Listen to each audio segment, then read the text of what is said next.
Good morning, everyone. This morning for art, we are going to be working on a collage that has to do with the parts of a flower. So all that you're going to need is you're going to need some plain paper, you're going to need some glue. I have a glue pen right here.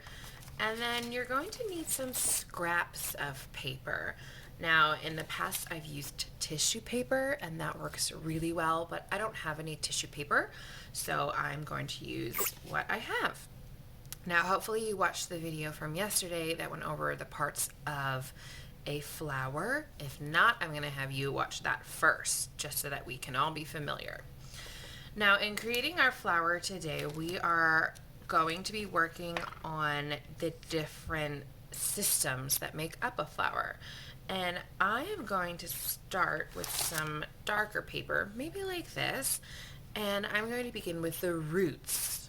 Okay, so my roots are going to be nice and thin and long. Okay, so I'm going to rip pieces kind of like this, and I'm going to just sort of set them where I think I might like them to go.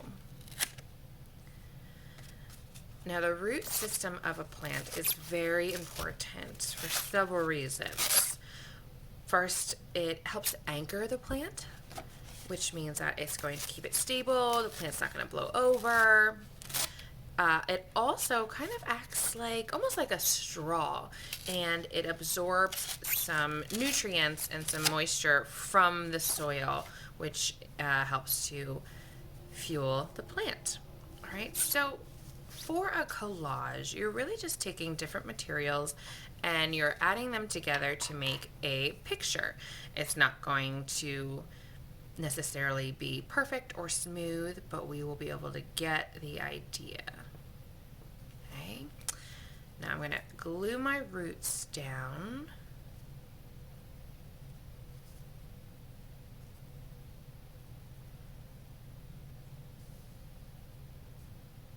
If you've ever read the stories by Eric Carle, like The Very Hungry Caterpillar, which we'll be working on soon, he uses collage a lot in his artwork. All right, so I'm pretty happy with how my roots look. It makes sense to me. I can even, if I wanted to, just make a line. That would be the ground. You don't have to. This just might help you to see where the soil would be. So the soil would be all under here. This would be where grass is. And then we'd have the plant going above. Okay, so now I'm going to think about the stem. I think I might use this paper. It's kind of interesting. Now again, for your collage, it does not have to be exactly right. I don't think I've ever seen a pink and green stem really, but that is okay. All right, now our stem is what helps our plant to grow tall. It is important that our plants, as it pertains to flowers, trees, it's important that they are tall enough to be able to get some sunlight. If you think about a forest, the trees are very tall.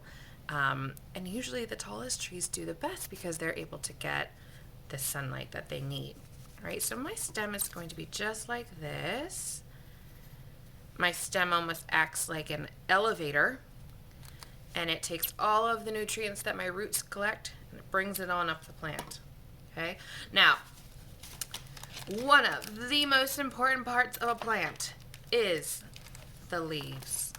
Now, the leaves are super important because in them they have some elements called chlorophyll and chloroplast. And what that does is they take the sunlight and they go through a process called photosynthesis. Now, I know that that's a very big word, but basically what it means is it's taking the sunlight and it's converting it into food. So the leaves are partly responsible for how a plant will eat.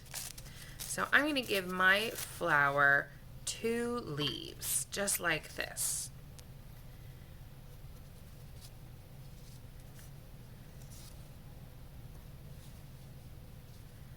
Okay, so these guys are important. for providing food for our flower.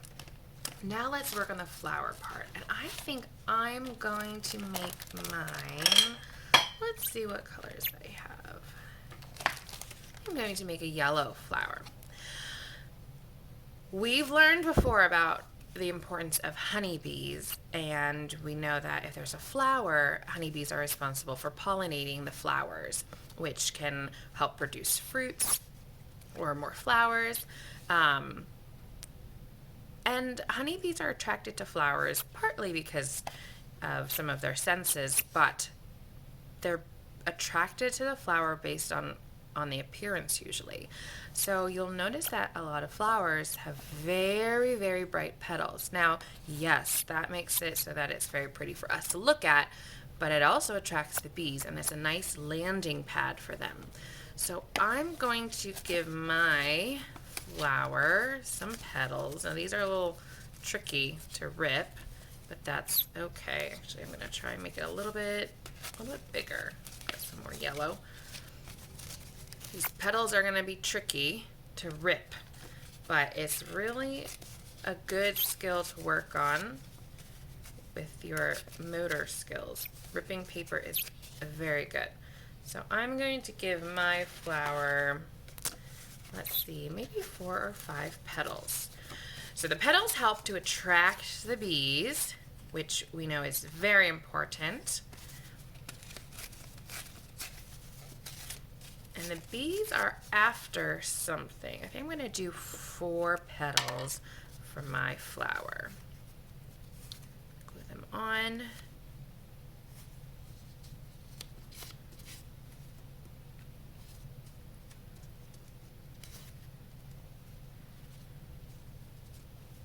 Okay. Now the bees are using these petals as a landing pad in order to get something else. And we all know that that's something that Miss Day is quite allergic to. Let's see. Ideally, I would use some orange, but I don't have any orange, so I'm going to use this little bit of brown.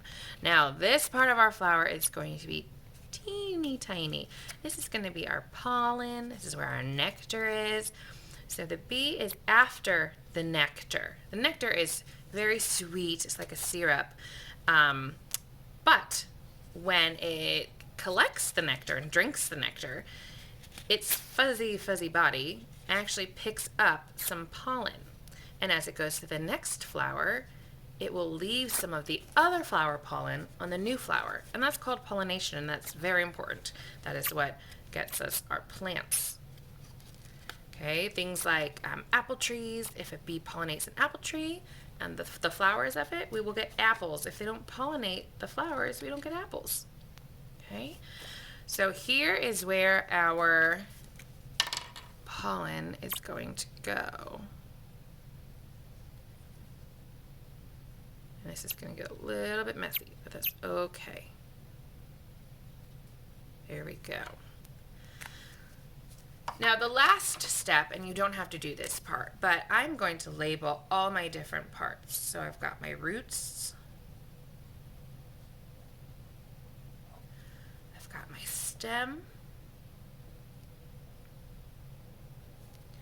I've got my leaf.